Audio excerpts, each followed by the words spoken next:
Om Swastiastu. Perkenalkan, nama saya Nimade Hardia Murtika Dewi, NIM 2011031166,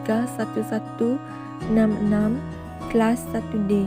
Pada kesempatan ini saya akan membahas tentang materi wawasan kependidikan, yaitu tokoh-tokoh pendidikan abad pertengahan dan abad 20-an. Abad pertengahan. Dalam sejarah Eropa berlangsung dari abad ke-5 sampai abad ke-15 Masehi. Abad pertengahan bermula sejak runtuhnya Kekaisaran Romawi Barat dan masih berlanjut manakala Eropa mulai memasuki abad pembaharuan dan abad penjelajahan. Sejarah dunia barat secara tradisional dibagi menjadi 3 kurun waktu, yakni abad kuno, abad pertengahan, dan zaman modern. Dengan kata lain, abad pertengahan adalah kurun waktu peralihan dari abad kuno ke zaman modern. Abad pertengahan masih terbagi lagi menjadi 3 kurun waktu, yakni awal abad pertengahan, puncak abad pertengahan, dan akhir abad pertengahan. Adapun tokoh-tokoh pendidikan pada abad pertengahan, yaitu yang pertama, Plotinus tahun 204 sampai 270. Plotinus adalah filosof pertama yang mengajukan teori penciptaan alam semesta. Ia mengajukan teori emanasi yang diikuti oleh banyak filosof Islam. Filosof Plotinus kebanyakan berbau mistik. Bahkan tujuan filsafat menurut pendapatnya adalah mencapai pemahaman mistik. Plotinus lahir pada tahun 204 di Lycopolis, Mesir. Pada tahun 232, ia pergi ke Alexandria untuk belajar filsafat dengan seorang guru yang bernama Animonius Saccas. Pada tahun 243, ia mengikuti Raja Gordianus III berperang melawan Persia. Setelah Raja Gordianus terbunuh pada tahun 244, ia melarikan diri ke Antakya. Pada umurnya yang ke-40 tahun, ia pergi ke Roma dan menjadi pemikir terkenal pada zaman ini. Plotinus meninggal pada tahun 270 di Munturnai, Campania, Italia. Beberapa poin yang dibahas mengenai filsafat Plotinus. Yang pertama, metafisika Plotinus. Yang kedua, tentang ilmu. Yang ketiga, tentang jiwa. Yang keempat, etika dan estetika Plotinus. Yang kelima, bersatu dengan Tuhan. Tokoh yang kedua ada Augustinus tahun 354 sampai 430. Augustinus lahir pada tanggal 13 November 354 di Tagaska, Numidia. Ia menempuh pendidikan dalam bidang gramatika dan aritmatika. Pada tahun 395 sampai 396, ia menjadi uskup di Hippo dan di tahun terakhir kehidupannya adalah tahun peperangan bagi Imperium Romawi. Di tengah penyerbuan Pandal yang mengepung Hippo pada tanggal 28 Agustus 430, Augustinus meninggal dalam kesucian dan kemiskinan yang sudah lama dijalaninya. Setelah penaklukan itu, orang Pandal menghancurkan semua yang dijumpai mereka, kecuali gereja dan perpustakaan Augustinus yang dibiarkan tanpa diganggu. Beberapa poin yang dibahas mengenai ajaran Augustinus, yaitu yang pertama tentang Tuhan dan manusia, yang kedua teori pengetahuan, dan yang ketiga teori tentang jiwa. Tokoh yang ketiga ada Boethius.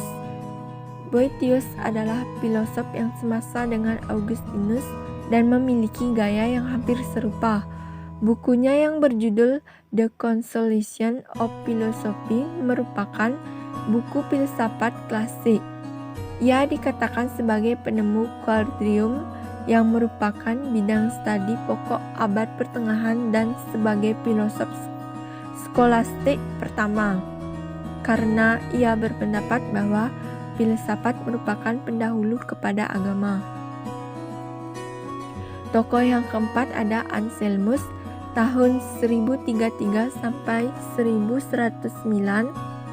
Anselmus adalah uskup agung Canterbury yang lahir di Alpen, Italia pada tahun 1033.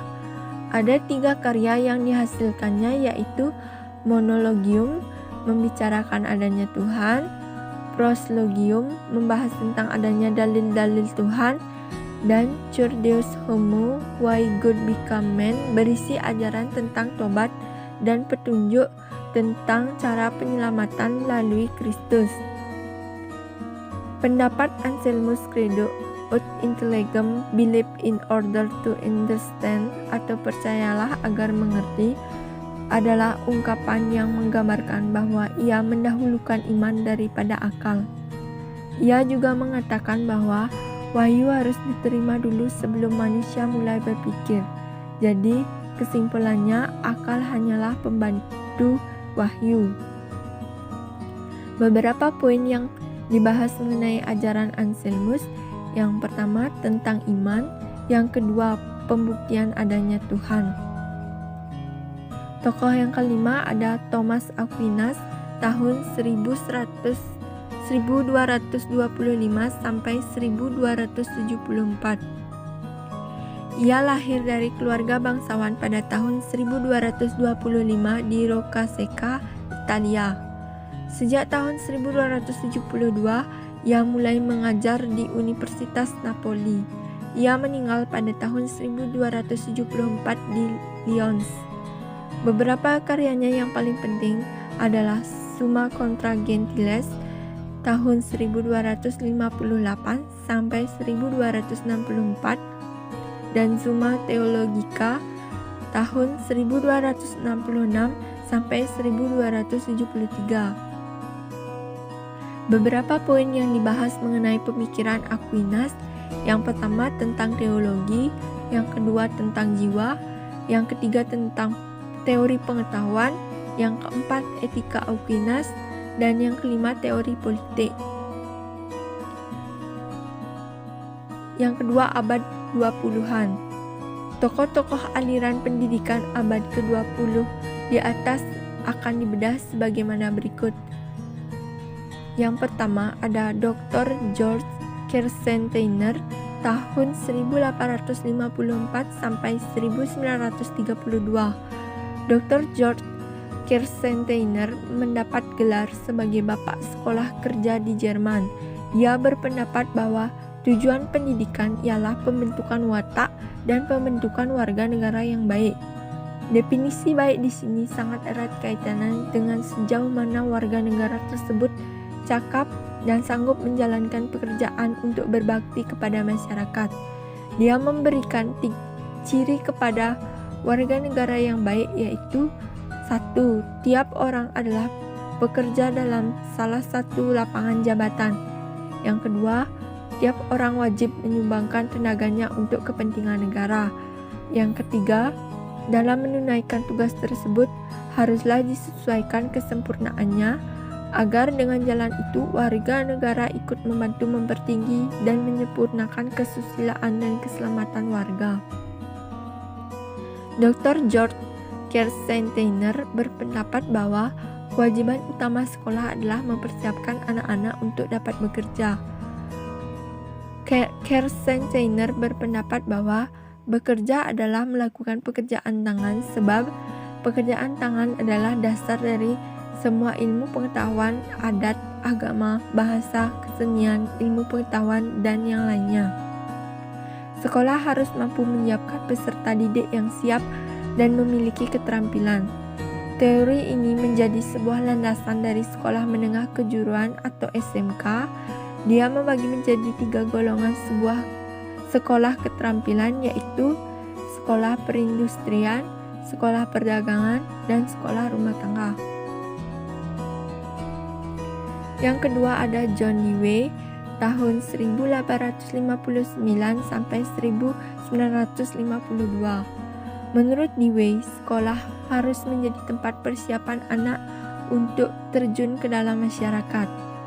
Seluruh pendidikan Dewey didasarkan atas aliran pragmatisme, artinya sesuatu pengetahuan berdasar atas berguna atau tidak berguna dalam kehidupan manusia Apa yang tidak berguna tidak perlu diajarkan sekolah.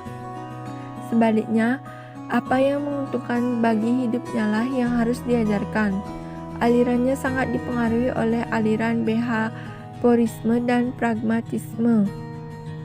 John Dewey memandang jiwa sebagai sesuatu yang fungsional dalam hidup sosial. Dia juga berpendapat bahwa anak didik harus selalu dilatih untuk mengembangkan kegiatannya sendiri yang ada hubungannya dengan masyarakat, dan semua itu harus ada di dalam sekolah. Dewey juga terkenal dengan sebutan metode proyek. Di dalam proyek itu anak bebas menentukan pilihan terhadap pekerjaan merancang serta memimpinnya. Tokoh yang ketiga ada Dr. Maria Montessori tahun 1870 sampai 1952. Montessori berpendapat bahwa pendidikan harus berdasar kepada prinsip yang pertama di dalam pendidikan adalah mendidik diri sendiri. Ia berpendirian bahwa pendidik hanyalah berfungsi sebagai pembantu atau penolong anak di dalam perkembangan. Ketika anak mengerjakan sesuatu secara sendirian, maka anak akan semakin maju. Prinsip kedua tentang kodrat alam Montessori berpendapat bahwa menurut alam kodratnya anak itu selalu berkembang. Perkembangan itu selalu datangnya dari alam. Pandangannya ini berdampak kepada pemberian reward dan punishment. Dia mengatakan bahwa pemberian hukuman atau hadiah diberikan oleh alam juga. Alamiah yang akan memberikan balasan atas segala yang dilakukan oleh peserta didik. Kegiatan kerja mereka timbul dari diri anak-anak dan apabila waktunya telah tiba, itulah yang disebut dengan masa peka anak telah datang dan semuanya telah diatur oleh alam. Dalam prinsip ketiga yaitu prinsip kemerdekaan. Kemerdekaan adalah milik semua makhluk, bahwa setiap makhluk ingin memiliki kemerdekaan atau kebebasan. Dalam hal ini, anak dapat dibedakan kemerdekaannya lahir atau kemerdekaan batin. Montessori juga mendirikan Casa de Bambini. Casa de Bambini bukan merupakan kelas namun suasana kekeluargaan yang diciptakan. Anak mendapatkan kebebasan sebesar-besarnya, peralatan yang serba kecil yang dapat mempermudah anak untuk mengoperasikan, serta kamar-kamar yang dihias dengan gambar-gambar yang indah. Pendidik tidak disebut guru, namun dia disebut pemimpin. Pekerjaan diberikan secara individual sesuai dengan masa peka mereka. Pelajaran yang diajarkan juga merupakan latihan di dalam kehidupan sehari-hari tentang kebersihan gigi, memotong kuku, dan sebagainya. Casa de Bambini sendiri juga memiliki arti pendidikan anak-anak kecil. Yang keempat ada Dr. Oppidicoli. Ecoli dalam prinsipnya memposisikan pendidikan di dalam membentuk manusia yang berperasaan sosial dan bercita-cita sosial. Hal seperti ini dapat dicapai dengan cara yang pertama bergaul dengan anak-anak lain dan juga bergaul dengan binatang. Yang kedua, mengerjakan tugas tertentu sebagai alat untuk melatih perasaan tanggung jawab. Sekolah menurut Ecoli adalah untuk hidup dan oleh hidup. Anak harus dapat dididik untuk dapat bertahan hidup dalam masyarakat dan dipersiapkan dalam masyarakat anak. Anak dipersiapkan untuk pembentukan individu dan anggota masyarakat. Oleh karena itu, anak-anak harus mempunyai pengetahuan tentang dirinya sendiri, tentang hasrat dan cita-citanya, dan pengetahuan tentang dunianya. Pengetahuan anak harus bersifat subjektif dan objektif. Ecoli berjasa di dalam lapangan psikologi anak dan dia memiliki dua cara di dalam mengenal anak, yaitu yang pertama observasi, pengamatan dengan seksama, dan yang kedua tes atau pemeriksaan. Kedua cara ini sangat berkaitan sekali sebab cara yang kedua lahir dari cara yang pertama. Dia meneliti anak perempuannya sendiri dalam perkembangan pengertian tentang angka. Tokoh yang kelima ada Dr. Helen Parkes. Parkes terkenal dengan rencana Daltonnya. Pengaruh rencana Dalton ini menyebar luas ke berbagai negara Eropa, terutama Inggris, Jepang, dan Tiongkok. Dalton Plan sebagai suatu pengajaran yang berlaku di Amerika. Prinsip pembelajaran Dalton adalah sebagai berikut. Yang pertama, efisiensi. Yang dimaksud dengan prinsip efisiensi adalah latihan hidup anak dicapai dengan tugas-tugas pengerjaan dalam pengajaran. Yang kedua, prinsip kebebasan. Prinsip kebebasan di sini dimaksud anak dapat dengan bebas memilih tugas-tugas yang ingin diselesaikannya tanpa paksaan dan tekanan dari manapun. Namun, kebebasan di sini masih terikat kepada norma-norma dasar yang berlaku. Yang ketiga, ada prinsip kerjasama. Dalam prinsip kerjasama adalah interaksi terpimpin, hubungan antara guru dan murid dan antar murid sendiri. Semua pihak akan dapat saling menerima dan saling mendapatkan keuntungan. Yang keempat, ada prinsip kerja sendiri. Di dalam prinsip Dalton, kerja sendiri ialah anak diharapkan dapat berpikir sendiri tanpa bantuan orang lain. Anak dapat bekerja dengan kemampuan sendiri dan tidak terlalu dinilai dari hasil yang lainnya. Yang keenam ada Dr.